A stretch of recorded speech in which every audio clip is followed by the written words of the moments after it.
And we will be posting this recording no later than noon on Monday of next week, and I'll be sharing the website where that can be viewed at a later date in case you have friends or classmates that might want to view this and just couldn't make this time, just so that we can make sure that we get that information. All right, we're just gonna. Okay, so in a moment, I'm gonna drop a link in the chat for our students that are attending today. This is if you need to show proof that you are here to get extra credit, or just to log your attendance, go ahead and fill that out. That will help us to make sure that we do know who is here, and we can forward that on if you can get extra credit for being here today. All right, so I did mention that this is being recorded. This is our official UW System Career Treks website. This is where this and all of our previous Treks recordings are hosted. So as I mentioned, if you have friends or classmates that just couldn't make it today, but are still very interested in hearing about these opportunities, do make sure you refer them to this website.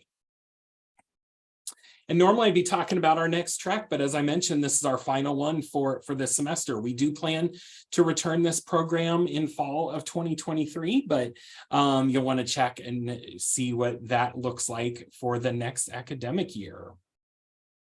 And then just to help our presenter, I'm going to be putting a poll here on the screen. This is just going to let us know where everybody is from and your school year. So if you can answer the 2 questions, and then we'll get started.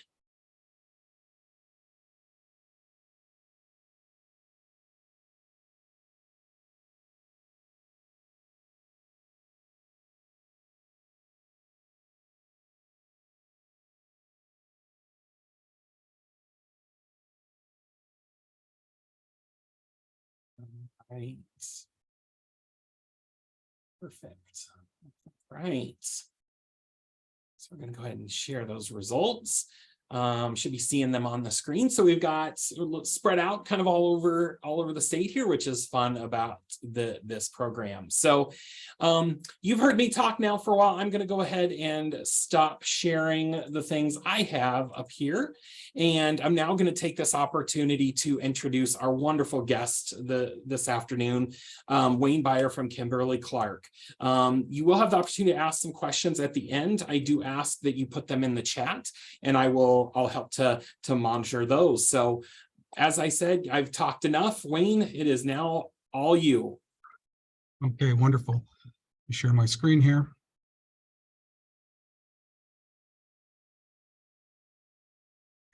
And off we go. All right, I think that looks good. So welcome everyone. We're going to talk today about Kimberly-Clark, a bit about our company. Advance the next slide. So we're going to talk today about Kimberly-Clark. We're going to talk a bit about our brands and our culture, our co-op program. We're going to talk some about engineering. And then if we have time at the end, we'll talk about some interviewing and career fair tips that I think you may find helpful. And certainly time for Q&A at the end. So from an introduction standpoint, I am an employee at Kimberly-Clark. I'm a project manager in adult feminine care group, and I've been with Kimberly-Clark for over 30 years now at this point. I actually graduated from UW-Platteville with my EE degree, went on to get my MBA, and I'm on campus at UW-Platteville quite often as I lead our recruiting program there. So if you do want to get a hold of me, my email is on the screen. Feel free to reach out at any time with any questions about recruiting, Kimberly-Clark, or co-oping. So we'll talk a bit about Kimberly-Clark first. And a lot of people ask about what we do. Well, in general, we're all about better care for a better world.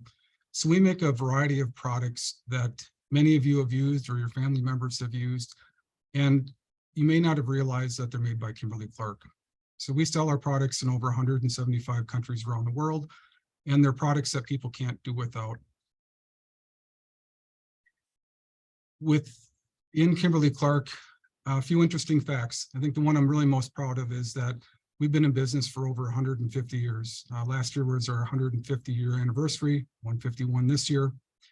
We're a global company, over 44,000 employees worldwide. We sell our products in over 175 countries, and we manufacture in over 33 countries throughout the world.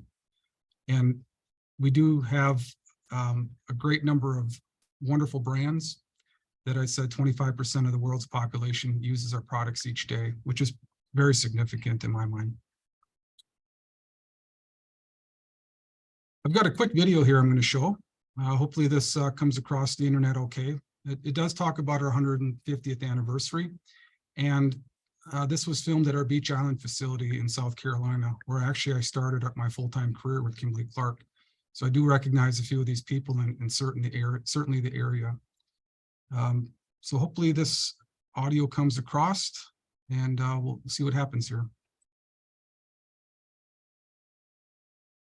And if you can't hear right off, let me know and I'll evaluate sharing audio.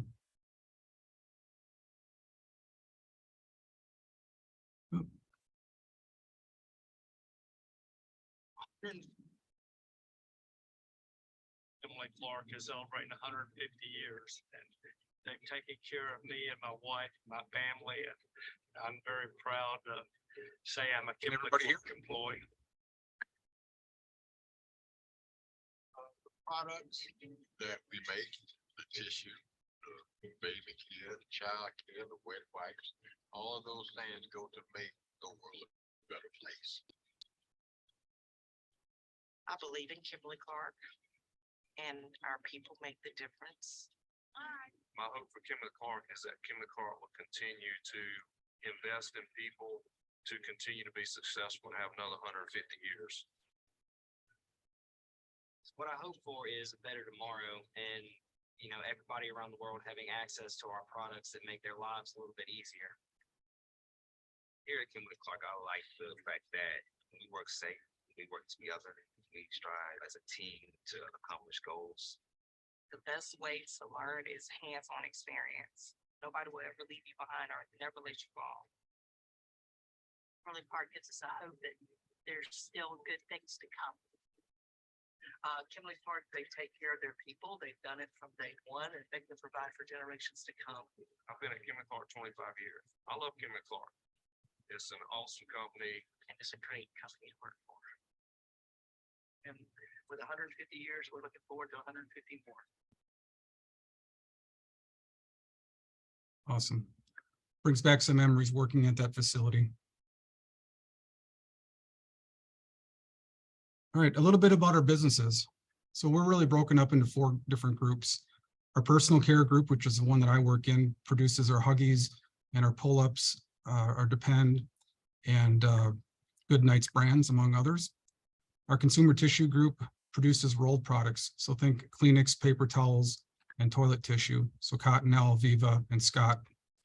Our Casey Professional group produces products for other businesses. So think industrial wipes and safety products. And then finally, we've got a global nonwovens group that manufactures nonwoven materials that are supplied to our personal care group. We're vertically integrated from a nonwovens perspective in many of our product lines. We actually have invented 5 categories in which we compete. So rolled toilet tissue, paper towels, fem pads, facial tissue, and disposable training pants. It's not a fact that many people know, but we certainly have a very rich history of manufacturing and innovation. Wanted to touch a little bit about our culture and our purposes. So certainly better care for a better world is our purpose, but from a value perspective, we do care about the people in our community and the people that work for us. We own our decisions and are responsible for all of our actions. So we do what's right when we take action. With our people, our ways of working here, we do focus on consumers. Consumer insights are key to developing the products that our consumers need. We make decisions quickly and move fast to implement new programs and remove barriers to progress. We play to win. So we set high goals for our company and for our employees. And I like to say also, we work hard and we play hard. And then finally, we grow our people. So being able to champion inclusion and diversity, in addition to developing our skills, are all key things that we do within Kimberly-Clark with our team members.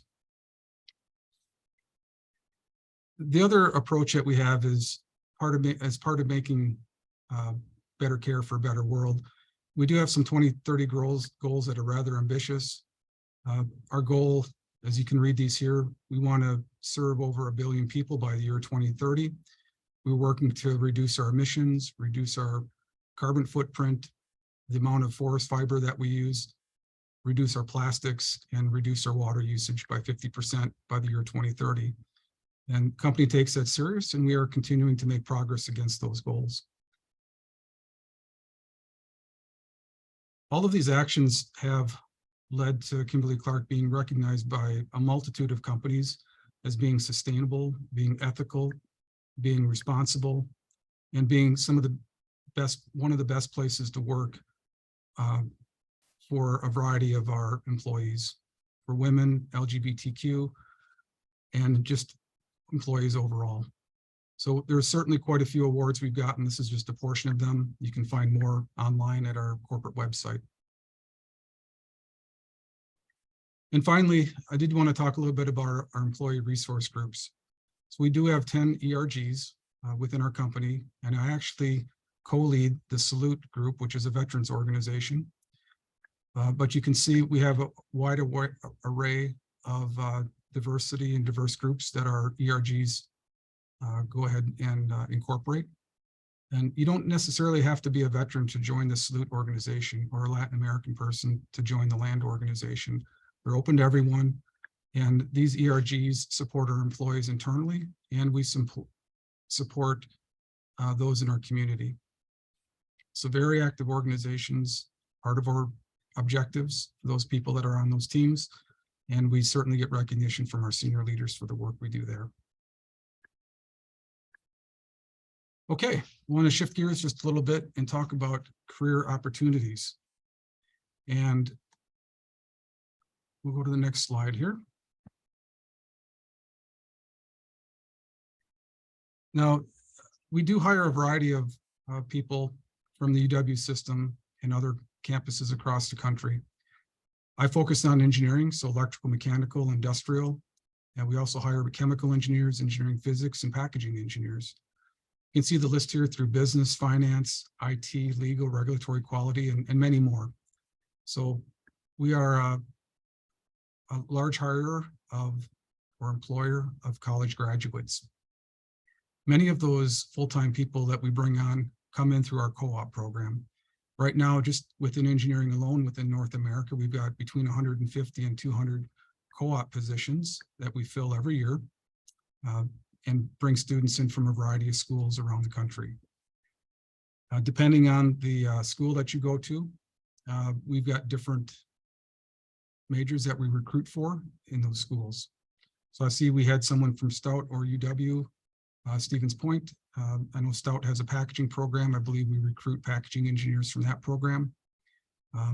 Also, I didn't put on the list here biomedical engineers. We do hire those engineers also. And so I think the Eau Claire campus may have a program in biomedical. We start our new students out as a co-op versus an intern. Typically, an intern is over the summer months, where co-op is a 6-month program starting in either in the spring and running through summer, or starting later in the spring in May and running through the end of the year. When our students come back for a second term, they do come back for the summer months then. But the great thing is we pay well on these positions. You'll earn quite a bit of money, enough to pay for a full year of school, and have money left over, obviously, for going out and doing fun things, paying for your rent, all those type of things. With the students that we have had come through, you can see we've got a 98% satisfaction rating from our co-ops. We've got a lot of opportunity around the country, and I've never had a co-op come back and say they did not enjoy their term with us. As part of the mentorship that co-ops are given, you are given a mentor, you're given You're actually part of a larger team, and you're given some very a bigger part of a project to work on, or several smaller programs, really depending on the group and the time of year and the programs that are going forward. The great thing that we have at the bottom of the list here is we do offer a $5,000 housing stipend. So that would be for a spring, summer, or summer, fall term. If it's summer only, it would be a $2,500. But that housing stipend goes towards the cost of defraying your housing. And then we pay your mileage to and from school to the work site. So really, it's pretty easy to get there, and it's pretty easy to find housing at all our locations. And you're going to make some great money and get a great experience. Often we hear that students talk about they would prefer to have an internship versus a 6-month co-op. And I understand that for some students that are not looking to delay their graduation by a semester.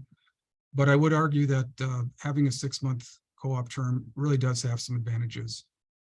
That longer term allows you to learn more about the company, take on larger programs, and further develop your skills.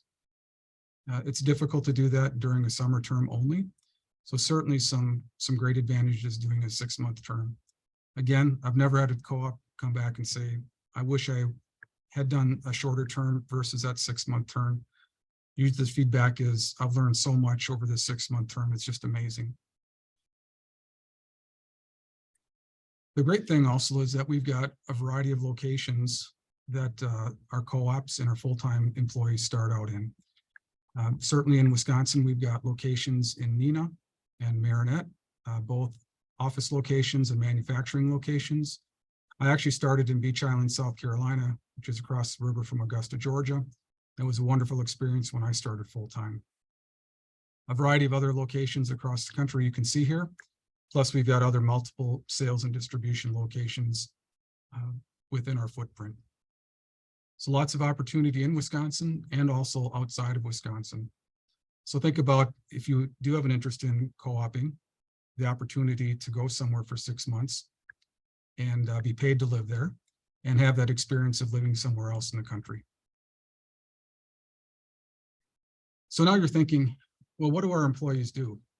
Well, if you look at the overall operations that we have, there are quite a bit of jobs within the company, certainly.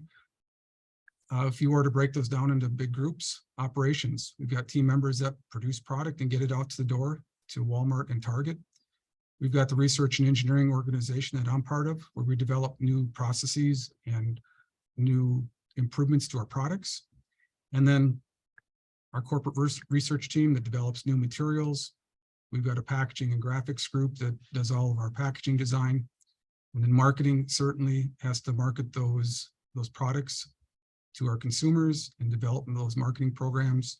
And then we've got a variety of cross-functional team members that really keep the business running day to day through sales, finance, quality, legal, regulatory, et cetera. Within the research and engineering group that I am in, our focus is running programs to roll out product improvements or new machinery. And the point I wanted to make with this slide is that all of the teams that we have are all cross-functional. So while engineering is a large portion of the activity to do the design work, you can see we have cross-functional team members that are part of that project team to ensure success. And I would say that every action taken by just about every team member on the team can have an impact to another function within the project team. So engineering cannot design independently. We need product developers to tell us what they would like. We've got our graphics team to develop what the packaging and the graphics on products look like. And certainly every other of these cross-functional teams contributes in their own way to successfully rolling out a project and getting it out to the store shelf. Within engineering, we've got a variety of pathways. So as engineers come in, they typically start out as a entry-level electrical, mechanical, or process engineer, and they work their way up to higher levels within the organization. At some point, that career path can split. We do have team members that go into the technical path They become technical experts or technical leaders, as we call them. And we've got other team members that become managers. So they manage those research and engineering groups. And then we also have a great opportunity for the employees. Every 18 months, you can actually post for a new role. So you're not stuck in that same position for a long period of time. If you like where you work, that's great. You can stay there. If you want to move around and you want to move locations, you've got the ability to do that. So really, you have the ability to chart your own career path. Certainly your managers will help you plot that. But if you want to go somewhere, you can write your own path. We also have people that move between our staff or office locations and our mill locations. That's not uncommon. I worked in the mill at one point and then have come back to staff. The other point I want to make around career opportunities, and this is focused on engineering, but honestly, it's true of many of the other groups, is you can move around quite a bit. I actually have some experience in the supply chain group. I have experience in manufacturing, but many of our engineers, in addition to engineering and technology, have gone to supply chain, legal, procurement, finance, marketing, and other groups that we have. And sometimes they go there, they get experience, they come back. Sometimes they go and they don't come back because they enjoy that work a little bit more than what they were doing. So certainly a lot of opportunity to move around within our company. All right, I'm going to switch gears a little bit and talk about engineering in action. So this is a bit more of a focus on engineering aspects of what we do here at Kimberly-Clark. And I think we've got a little short video here.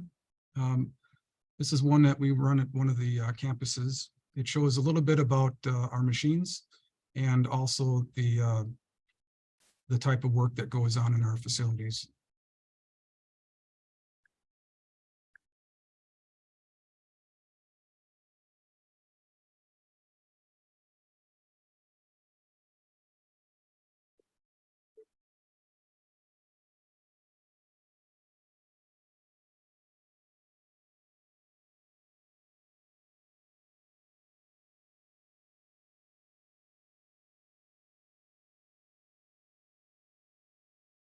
All right.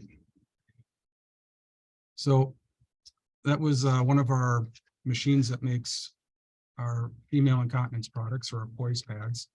So we've got a variety of products we saw earlier that are manufactured. So we've got poise incontinence pads. We've got disposable adult underwear. We can see part of this. So we've got disposable underwear. And everybody certainly knows us for making diapers, our Huggies brand diapers. And you might think, well, it's not very interesting to make those type of things. And I would argue that quite the contrary. So when we think about these products and other products, really everything that we see and touch in our daily lives is engineered, whether it's transportation, electronics, even a diaper is engineered, and certainly the machines that manufacture those. So engineers ultimately play a key role in designing products, the machines, evaluating technology, bringing that technology to life, and then bringing those things to the store shelf. So within Kimberly-Clark, I mentioned some of the types of engineers that we hire, certainly electrical, mechanical, and process, but also biochemical, chemical or biomedical, chemical, packaging engineers, and even software and computer science engineers. And they are involved in all the different steps from idea generation through development to bringing the product to life, and even daily operations and maintaining our processing and our equipment improvements along the way. See if we can get rid of this little, there we go. As I said earlier, our engineers are part of a cross-functional team. I'm not going to clear each one of these things, but certainly I can guarantee that our engineers interact with all of the cross-functional teams within their role at one point or another within a program. So you can read the variety of things that each of those groups do and how our engineering team can have some impact on them and vice versa. So great, what does that really mean? What do our engineers do? Well, here's a list that's not exhaustive at all, but these are really some of the bigger things that they're involved with, whether it's product testing, development, and project planning. Our engineers manage their budgets, their timelines for projects. They manage product development and material development. We organize trials and run what we call RSRs and MSRs in the plants. We work in our development facility to identify and improve processes and bring new processes to life. We also oversee the full machine design and the equipment design for the improvements we make to our equipment. We oversee the installation of all those pieces of equipment, the checkout and the startup. And we do a large portion of the programming, both in our drive systems, our vision systems, and our machine control systems. And there's a whole lot more that goes into it. And the really cool part is that we get to use a variety of great technologies. And I can guarantee you that within personal care, we use every single one of these technologies and many more that I don't have listed. So being able to manufacture this diaper, which consists of about 20 components, and have all these components placed properly in the right spot. And you think about, we'll see a video in a minute, each of these materials comes in on a roll. So we have to unroll materials, we have to cut the material, we have to place it, we have to ultrasonically bond it or glue it together. We have to fold these materials, and it has to be perfect. And we have to inspect each of the materials along the way. And if it's not perfect, then we have to be able to call it out of our system, so mom doesn't get a defect in the bag of diapers that she buys. The other cool thing is we've got over 20 labs here in Neenah at our facility. And those labs are a variety of labs that look at analytics, chemical labs. We've got absorbency labs, labs with microscopes. We've got a scanning electron microscope here on campus, and a variety of other things that we're able to do testing on. I want to take you through a couple of the things here around how our engineers are involved in this product lifecycle through ideas, development work, project execution, startup, and then finally commercialization. From an idea perspective, our product developers do product prototyping. And quite honestly, this can be as simple as cutting up materials, taping and gluing things together to come up with a concept of what that product might look like or what that next product improvement might look like. We can develop some handmade products. We can do product testing. We can make some of these products on our commercial development lines or on our pilot lines, and then test those in the laboratory. So once we have that idea, then we have development lines. And I'm going to show you a quick video here that gives you an idea of what some of those lines look like. Again, our engineers are involved with each of these. So we've got smaller specialized lines at our facility that might do high-speed bonding or high-speed unwinding or a variety of other tasks.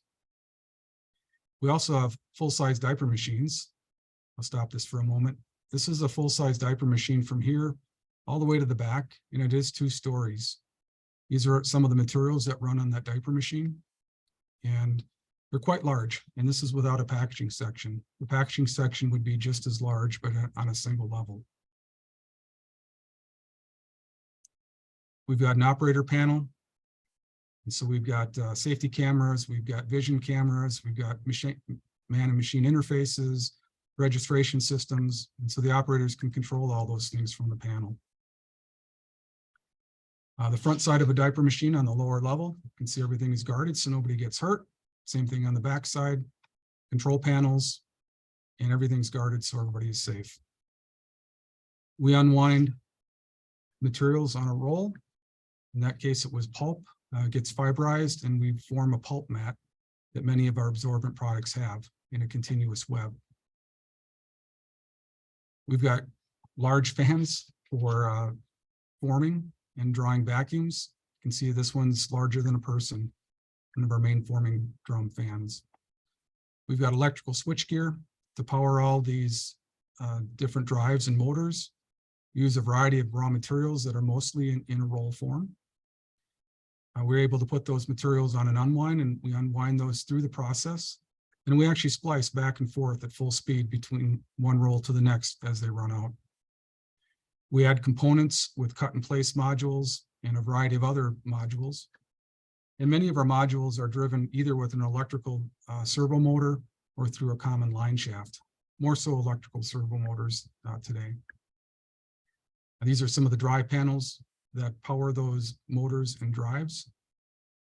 The inside of one. So certainly from an electrical perspective, a lot going on here, and there's software that goes with all of this. Our webs are glued, folded, inspected. You have a vision camera here. We have applied adhesives to our product forms. And then we have to register everything and sense any defects. And this is one of the panels in the equipment that does that. Once we've developed an idea and we've shown feasibility at our development facility, then we're able to go ahead and do our final design work and order equipment. And depending on the program, lead times can be rather short or up to a year and a half. Costs can be anywhere from 100,000 to 200 million, depending on the size of the program. Once that equipment comes in, while it's being manufactured, our engineers are busy with the installation work. So they're developing detailed project and task timelines, doing all the installation planning, and then working with the operations team and doing training. That equipment then is installed.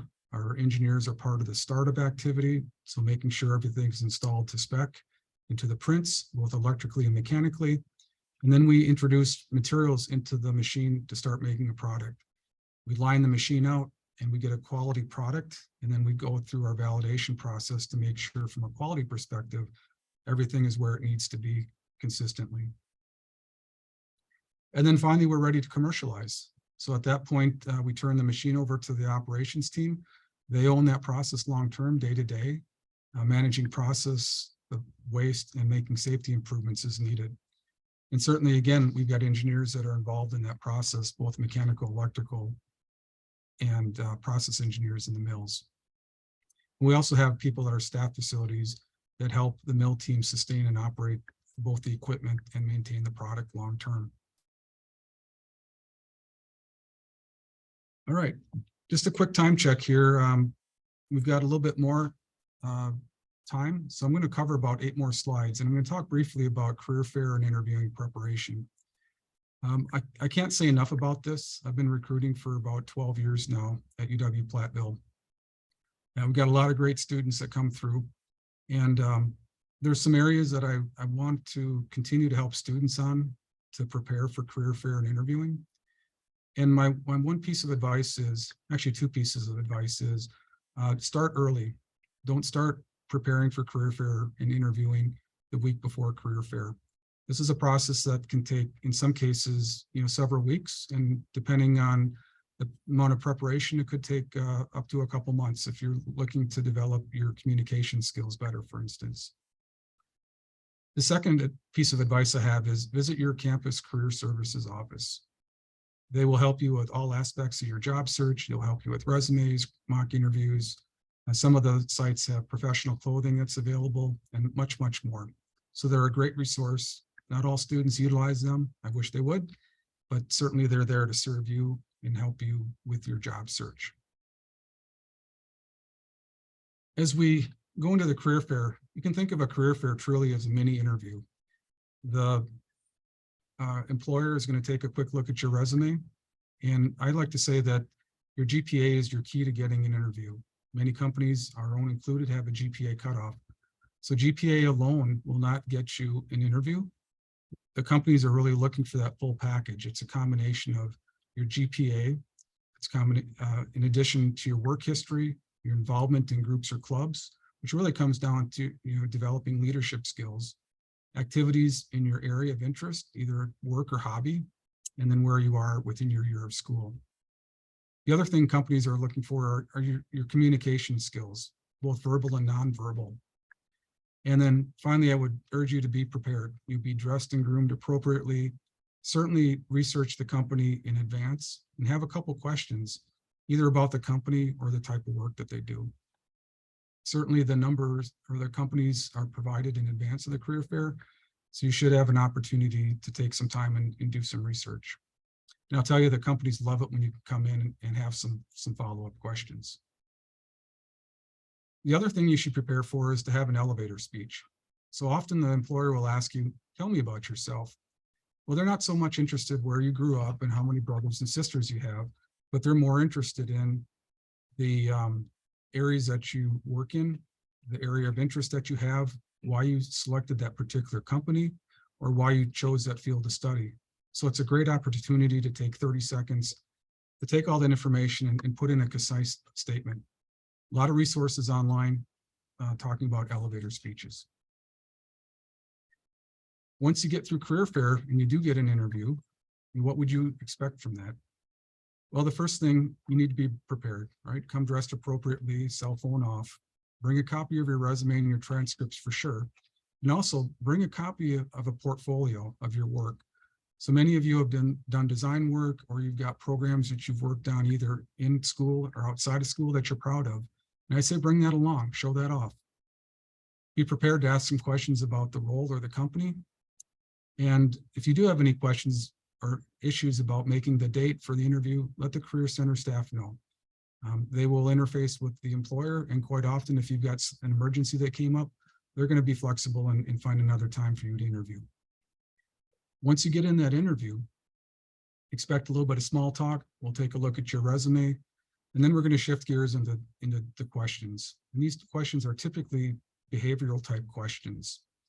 And we'll do an example here in a moment.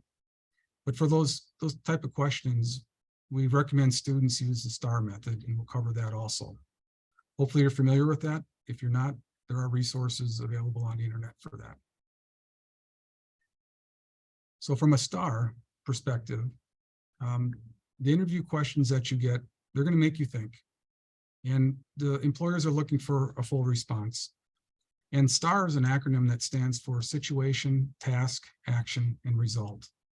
And so this is much like reading a book from start to finish, or seeing a movie from start to finish. You don't want to jump around between chapters because it's difficult to follow. An example of this, you might get a question that says, tell me about a time you needed to make a difficult decision and the outcome. Okay, what's the situation? You were in your junior year, you were looking forward to graduating, but you had to decide whether or not you wanted to delay graduation for a co-op term so you could get that extra experience. What actions did you take? Well, you spoke to friends at co-op, you talked to instructors about the pros and cons, and you decided to go for a co-op. You made a list of companies that were coming to the career fair, researched them, and then you came to the career fair and engaged those companies.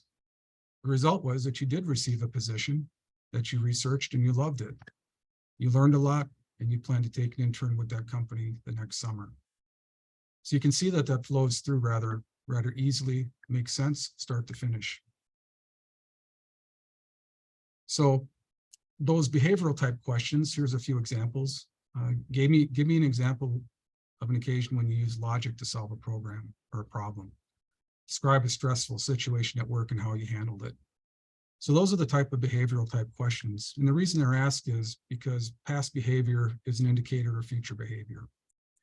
So with these, there are really no right or wrong answers. However, coming up with a solid example and going through that STAR method is really critical.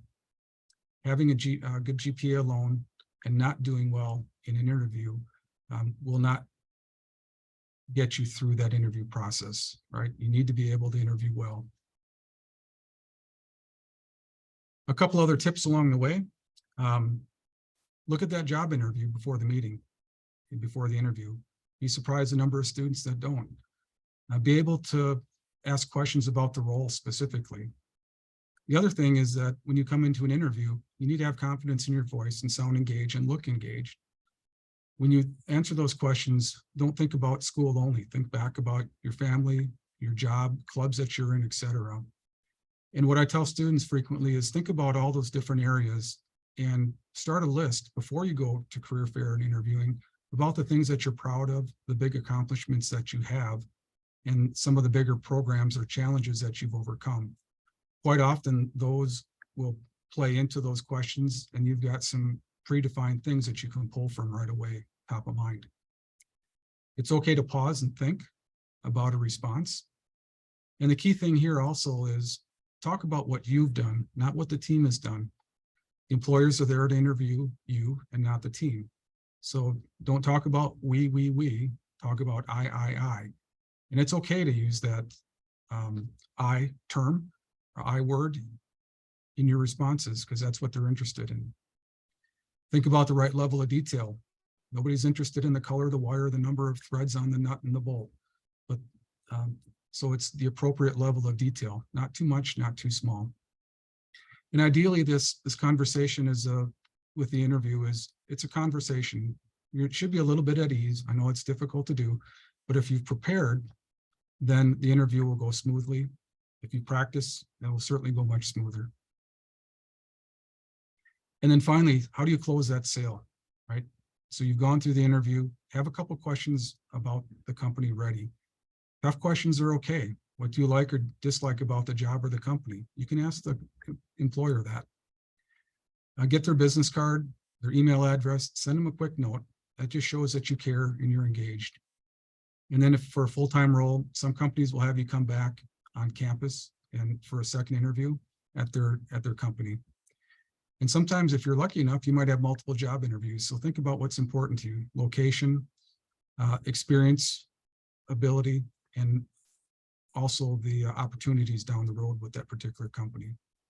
And finally, if you didn't make the cut, you didn't get the job offer, don't give up. Two things: you can follow up with the interviewer to understand where you could improve in, what areas. And also you could do a follow-up with that employer next time they come to the career fair and work the interview with them again and close the gap in the areas that you needed to improve upon.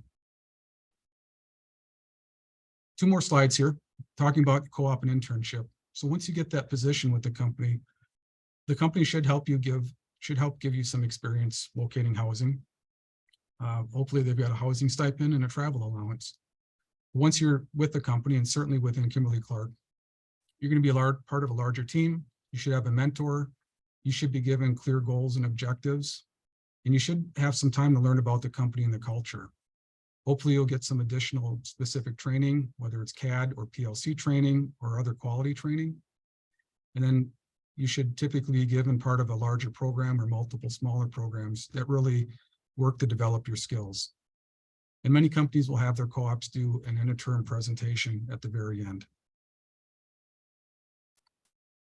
So what ways can you help ensure success? Well, the first thing, there's multiple things here, but the first thing is be professional. You're being observed all the time, right? You're test driving the company, but the company is also test driving you. So you are being observed, whether you know it or not. And it's not a nefarious thing, but you will end up making an impression on the people that you work with. You certainly want to understand your objectives. And if you're not giving objectives, you need to ask for them. The other thing is be engaged. What more can I do? If your job is starting to wrap up, ask for more work. What more can I learn? Certainly communicate areas of interest to you. If you see something that interests you, let your mentor know. There might be an opportunity for you to work in that area. You should certainly build your network, get to know people, and be engaged through extracurricular groups, internal or external to the company. So that wraps up my presentation today. Hopefully you've learned a little bit about Kimberly-Clark, learned a bit about engineering, and picked up a couple tips to help you with your career fair in your interviewing skill journey. So with that, we will go to questions. We got a little bit of time left, Trapper. Not sure if we've got anything in the chat for that. Not yet. I was just going to open up the invitation. If anybody has any questions, do drop them in the chat. While we're waiting for any of those to come in, I just personally want to thank Wayne for spending some time with us today. And I felt like I knew quite a bit about Kimberly-Clark, but I have to admit I learned quite a bit. So it was fun to see all of those machines and the projects and learn all about the different areas. So if anybody has any questions, now is the time to drop them in the chat.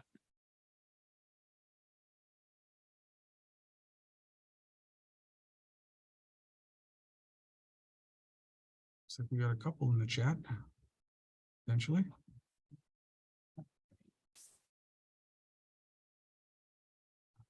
Okay.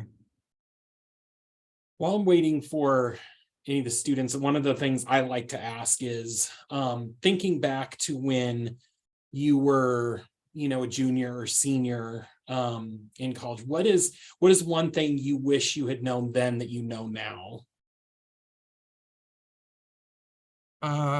Well, I think a couple things. The first is I did not have a great handle on interviewing and really being engaged in that the process of finding a job in a co-op.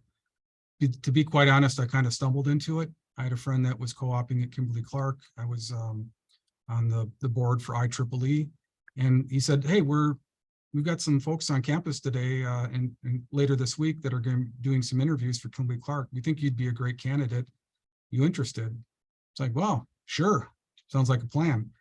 And so I went ahead and interviewed. I did have intentions of going to career fair. I had interviewed with one other company, but it was a little bit different, right? We didn't have the internet back then, but I wish I'd been a bit more engaged. Certainly, I love the choice that I made getting with Kimberly-Clark, but that is just something I did not have a handle on. I think it's certainly better today. Co-ops certainly are promoted much more than they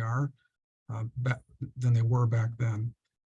I think the other thing, I guess maybe that I didn't know is I might have started a co-op term a little bit sooner. I was a junior before I started my term. I actually had 2 terms, so it was 2 summers, a co-op plus plus another term as a senior. So getting started a little bit sooner, I think may have helped me out a bit.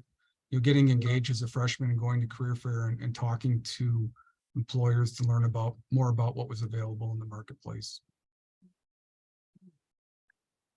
Well, thank you for sharing. A couple of folks are just saying great presentation. Thank you so much. They learned a lot. So I guess I'll do the last call for questions if anybody has any. Otherwise, no need to hold folks if there are no more questions.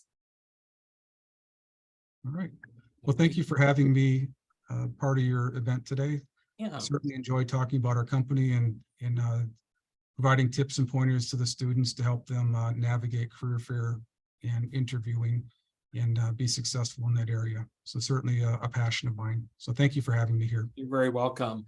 And as I mentioned earlier, we did record this and it should be posted on the Career Treks website no later than noon on Monday. So for our students that are in the audience, if they're, if after hearing this, somebody that might be interested in learning more about Kimberly-Clark and these opportunities, feel free to share this video and maybe making a connection for Wayne that way. So again, thank you all so much for coming, and a special thanks to you, Wayne. I appreciate your time, and everybody have a great rest of your Tuesday. Take care.